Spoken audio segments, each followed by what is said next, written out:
Students, welcome back to my channel चलो India science पढ़ें।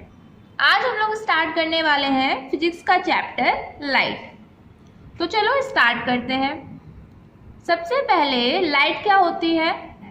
Light एक तरीके की एनर्जी होती है, तो हम लोग लिख सकते हैं light is a form of energy. और दूसरी चीज आती है दिमाग में, आखिर लाइट की ज़रूरत क्या है, इसका काम क्या है? तो देखो, हम लोग जो भी चीज़ें अपने आसपास देख पाते हैं वो किसकी वजह से देख पाते हैं? लाइट की वजह से। या तो उनमें से लाइट हमारी आंखों में आ रही होती है, या फिर वो किसी और की लाइट को रिफ्लेक्ट करके हमारी आंखों तक भेजते हैं, तब हम उस चीज़ को देख पाते हैं। तो लाइट का काम क्या है? It helps us to see the things around us. हम लोग आसपास चीज़ें किसकी वजह से देख पाते हैं? लाइट की वजह से।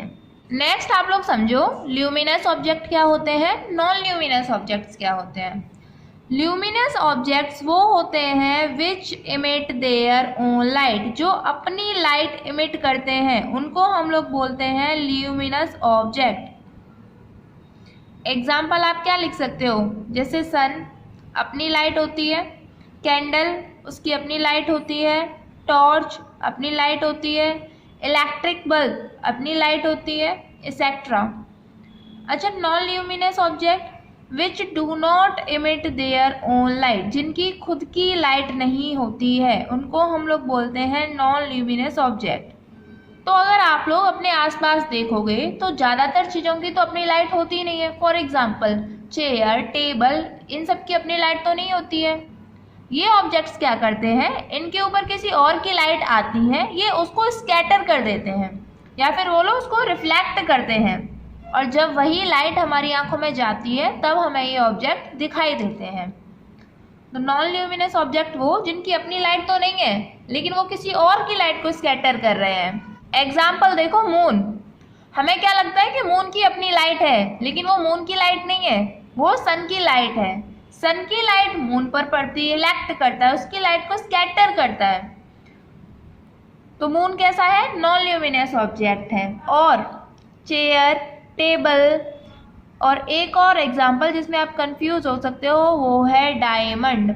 Diamond is also a non luminous object, उसकी अपनी लाइट नहीं होती है, लाइट उसके अंदर एंटर करती है और वो टोटल इंटरनल रिफ्लेक्शन दिखाती है। फिलहाल आपके सिलेबस में टोटल इंटरनल रिफ्लेक्शन नहीं है, तो हम लोग उस चीज़ को डिस्कस नहीं कर रहे, लेकिन आपको ध्यान में ये रखना है कि डायमंड नॉन ल्यूमिनस ऑब्जेक्ट होता है, उसकी अपनी लाइट नहीं होती है। तो अभी आप लोग ल्यूमिनस ऑब्जेक्ट और नॉन ल्यूमिनस ऑब्जेक्ट समझ गए। एक और प्रॉपर्टी आपको ध्यान में रखनी है लाइट की, light always travels in straight line. Light हमेशा स्ट्रेट लाइन में ट्रेवल करती है। आप लोगों ने क्लास 7th में एक एक्सपेरिमेंट भी देखा था कि एक कैंडल थी और वो जल रही है। आप उसको एक स्ट्रेट पाइप से ऑब्जर्व कर रहे हो, तो आप देख पा रहे थे कि कैंडल जल रही है।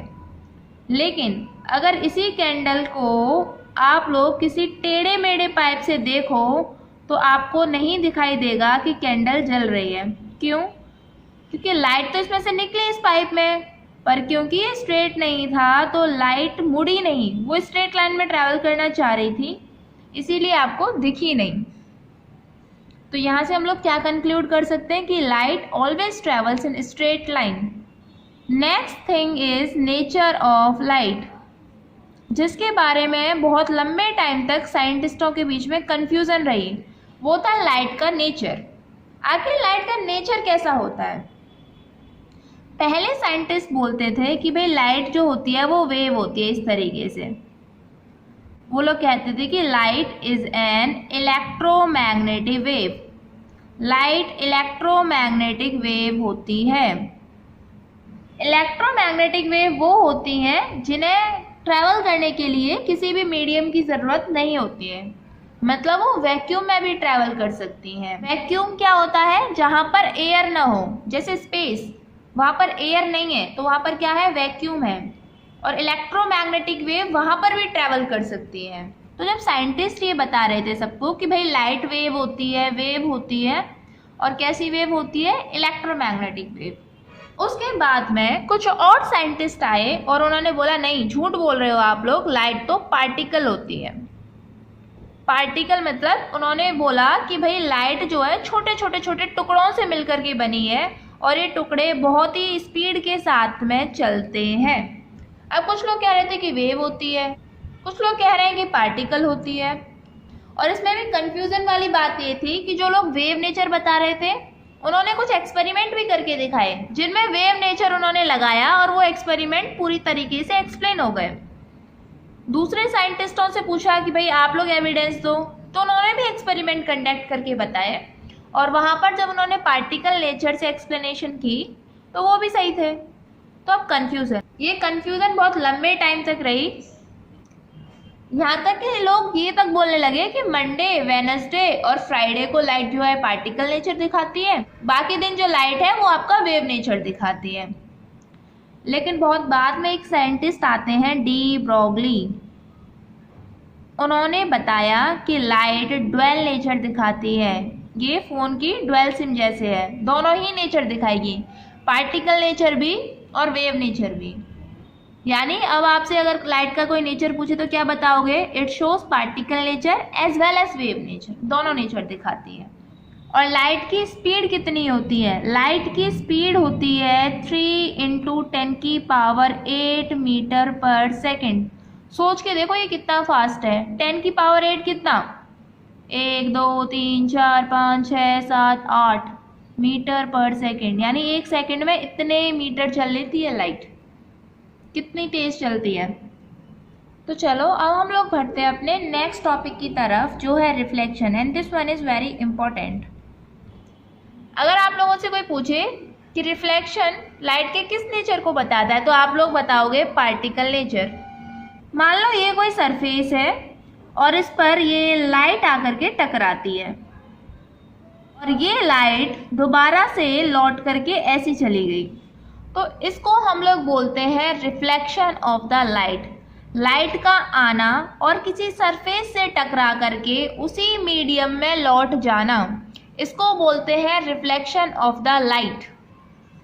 अब जो लाइट सरफेस पे आके टकराती है उसको बोलते हैं इंसिडेंट लाइट। ये जो आके टकराई ये कौन सी लाइट है? इंसिडेंट लाइट या फिर इंसिडेंट रे। और जो लाइट वापस लौटी है, रिफ्लेक्शन हुआ है, इसको बोलेंगे रिफ्लेक्टेड लाइट। और अगर आपको लाइट की एक रे दिखा रखी है तो इसको हम लोग बोलते हैं रिफ्लेक्टेड रे। तो जो आके टकराई है इंसिडेंट रे या इंसिडेंट लाइट, और जो गई है लौट करके वो रिफ्लेक्टेड लाइट। इतना समझ में आ रहा है? तो आप रिफ्लेक्शन को डिफाइन कैसे करोगे? The bouncing back of light after striking a surface in the same medium is known as reflection. Light का बाउंस बैक होना, इसको हम लोग क्या बोलते हैं? रिफ्लेक्शन। ये समझ में आया? नेक्स्ट हम लोग पढ़ेंगे लॉज ऑफ रिफ्लेक्शन। रिफ्लेक्शन के 2 लॉ होते हैं। पहला लॉ है angle of incidence is always equal to the angle of reflection. इसका क्या मतलब है वो समझो। पॉइंट पर इंसिडेंट लाइट आके टकराती है, ये वाला जो पॉइंट है इसको हम लोग बोलते हैं पॉइंट ऑफ इंसिडेंस।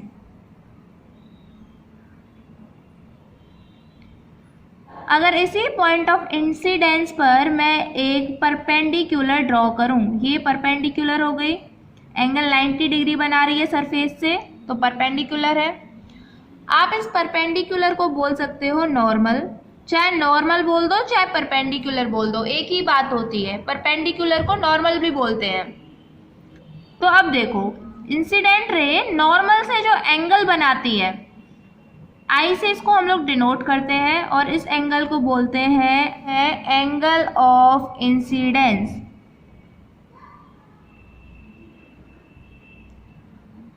और नॉर्मल और रिफ्लेक्टेड रे नॉर्मल से जो एंगल बनाती है इसको हम लोग स्मॉल r से डिनोट करते हैं और इसको बोलते हैं एंगल ऑफ रिफ्लेक्शन। तो एंगल ऑफ इंसिडेंस कौन सा है? इंसिडेंट रे जो नॉर्मल के साथ में एंगल बना रही है। एंगल ऑफ रिफ्लेक्शन कौन सा है? रिफ्लेक्टेड रे जो नॉर्मल के साथ में एंगल बना रही है। तो आपका पहला लॉ यही कहता है कि एंगल ऑफ इंसिडेंस हमेशा बराबर होता है एंगल ऑफ रिफ्लेक्शन के, यानी एंगल आई, एंगल का साइन ये है, एंगल आई हमेशा बराबर होता है एंगल आर के। अगर ये वाला एंगल आपका 30 डिग्री है तो ये भी 30, ये 40 है तो ये भी 40, ये 60 है तो ये भी 60। अच्छा, अगर ये 0 होगा तो ये भी 0 डिग्री। 0 कैसे होगा? जब ये सरफेस है, ये इंसिडेंट रे है, तो ये पॉइंट ऑफ इंसिडेंस, आप इस पर नॉर्मल ड्रॉ करोगे तो ऐसे ही करोगे, यानी नॉर्मल और इंसिडेंट रे एक ही हो जाएगी। और आपने पढ़ा भी यही है, the angle made by the incident ray with the normal, तो इंसिडेंट रे और नॉर्मल तो एक ही है, तो एंगल कितना? 0 डिग्री। तो ये रिफ्लेक्ट होकर के ऐसे ही लौट जाएगी और एंगल ऑफ रिफ्लेक्शन भी कितना? 0 डिग्री। समझ में आया? इस केस में एंगल ऑफ इंसिडेंस भी 0 और एंगल ऑफ रिफ्लेक्शन भी 0। नेक्स्ट लो है आपका incident ray, reflected ray and normal all lie in the same plane, all lie in the same plane।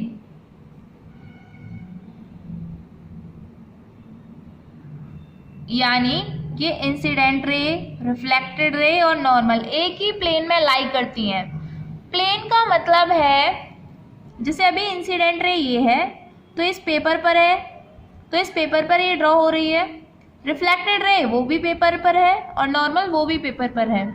ऐसा तो कुछ नहीं हो रहा कि रिफ्लेक्टेड रे पेपर से ऊपर की तरफ हो या पेपर के अंदर हो, ऐसा तो नहीं हो रहा ना। यानी आप इन तीनों को दो एक्सिस के बीच में ड्रॉ कर सकते हो, एक्स और वाई एक्सिस के बीच में ड्रॉ कर सकते हो। ये एक प्लेन में लाई कर रही हैं, एक प्लेन सरफेस पर ड्रॉ की जा सकती हैं। तो आप लोगों को रिफ्लेक्शन के दोनों लॉ अच्छे से समझ में आए। नेक्स्ट हम लोग पढ़ते हैं टाइप्स ऑफ रिफ्लेक्शन। रिफ्लेक्शन होता है दो टाइप का, पहला होता है रेगुलर रिफ्लेक्शन और दूसरा होता है इरेगुलर रिफ्लेक्शन, जिसका एक और नाम है डिफ्यूज्ड रिफ्लेक्शन। तो देखो समझते हैं आखिर ये होते क्या है। देखो रेगुलर रिफ्लेक्शन हमेशा स्मूथ सरफेस से होगा और इरेगुलर रिफ्लेक्शन हमेशा उबड़ खाबड़ सरफेस से, रफ सरफेस से होगा। रेगुलर रिफ्लेक्शन में क्या होता है, अगर पैरेलल रेज आ रही हैं, ये क्या है, बंडल ऑफ लाइट रे, एक लाइट रे नहीं है, ये कई सारी लाइट रे हैं। तो लाइट रेज का जब बंडल होता है तो इसको हम लोग बोल देते हैं बीम। ये लाइट की बीम है तो हम इसको बोल सकते हैं ये पैरेलल बीम ऑफ लाइट है। फिर आप बोलो ये पैरेलल लाइट रेज है। तो देखो ये इसका पॉइंट ऑफ इंसिडेंस, ये ऐसे रिफ्लेक्ट करेगी, ये इसका पॉइंट ऑफ इंसिडेंस, ये ऐसे रिफ्लेक्ट करेगी, ये इसका पॉइंट ऑफ इंसिडेंस, ये ऐसे रिफ्लेक्ट करेगी। आप लोग देख पा रहे हो कि लाइट रेज पैरेलल आ रही थी और रिफ्लेक्शन के बाद भी ये पैरेलल रही हैं। अब आप इसमें लॉ ऑफ रिफ्लेक्शन भी लगा सकते हो। ये जो है इस वाली लाइट रे के लिए नॉर्मल, तो ये एंगल ऑफ इंसिडेंस, ये एंगल ऑफ रिफ्लेक्शन। ऐसे ये नॉर्मल दूसरी वाली लाइट रे के लिए, ये फर्स्ट वाली के लिए। अब रेगुलर में क्या होता है, लाइट रेज तो पैरेलल आ रही हैं लेकिन ये ऊबड़ खाबड़ सरफेस से टकराती हैं और रिफ्लेक्ट होकर के पैरेलल नहीं रहती हैं।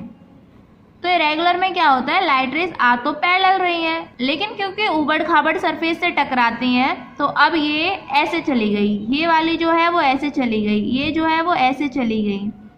तो रिफ्लेक्शन के बाद में ये पैरेलल नहीं रहती हैं। समझ में आया रेगुलर रिफ्लेक्शन? तो आप रेगुलर रिफ्लेक्शन की क्या डेफिनेशन दे सकते हो, in regular reflection parallel beam of incident light is reflected as a parallel beam in one direction.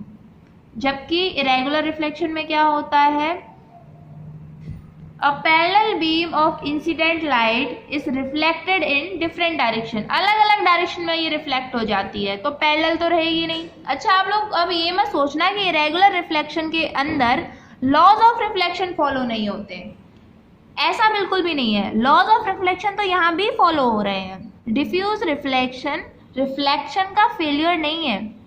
अब जैसे यहाँ देखो, ये वाली लाइट है, ये ऐसे रिफ्लेक्ट हो गई है तो इसके लिए नॉर्मल ये हो जाएगी। This one is angle of incidence and this one is angle of reflection, और ये दोनों इक्वल होंगे। सेम सेकेंड लाइट को देखो, ये ऐसे ये ऐसे, तो नॉर्मल इनके लिए अब ऐसे ड्रॉ हो रही है। यानी सरफेस से परपेंडिकुलर ड्रॉ करेंगे, एंगल 90 डिग्री इस तरीके से बन रहा होगा। तो ये एंगल ऑफ इंसिडेंस, ये एंगल ऑफ रिफ्लेक्शन। तो यहाँ पर भी लॉ ऑफ रिफ्लेक्शन ओबे होता है, इज ओबेड। रिफ्लेक्शन जहाँ जहाँ होगा लॉ ऑफ रिफ्लेक्शन तो हमेशा चलेंगे।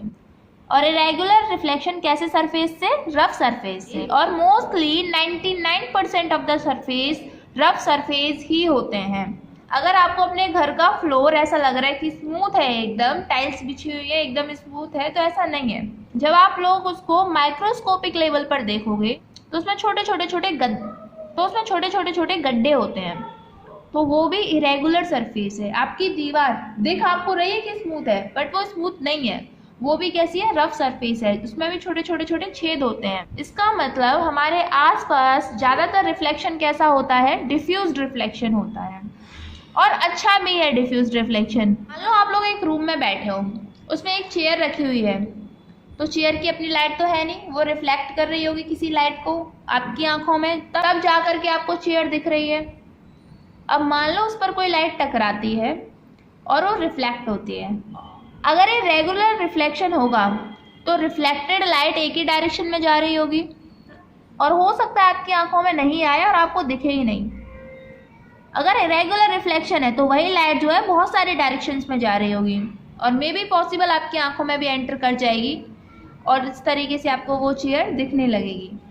तो हमें ज़्यादातर चीज़ें किसकी वजह से दिखती हैं? इरेगुलर रिफ्लेक्शन की वजह से। नेक्स्ट अब हम लोग कुछ टर्म्स क्लियर करते हैं। पहला है ऑब्जेक्ट। ऑब्जेक्ट किसे कहते हैं? ऑब्जेक्ट हम लोग बोलते हैं कोई भी चीज़ जो लाइट देती है उसे हम लोग बोलते हैं ऑब्जेक्ट। अभी लाइट उसकी खुद की भी हो सकती है, और हो सकता है किसी और की लाइट को वो स्कैटर कर रही हो या रिफ्लेक्ट कर रही हो, तो उसको हम लोग क्या बोलेंगे?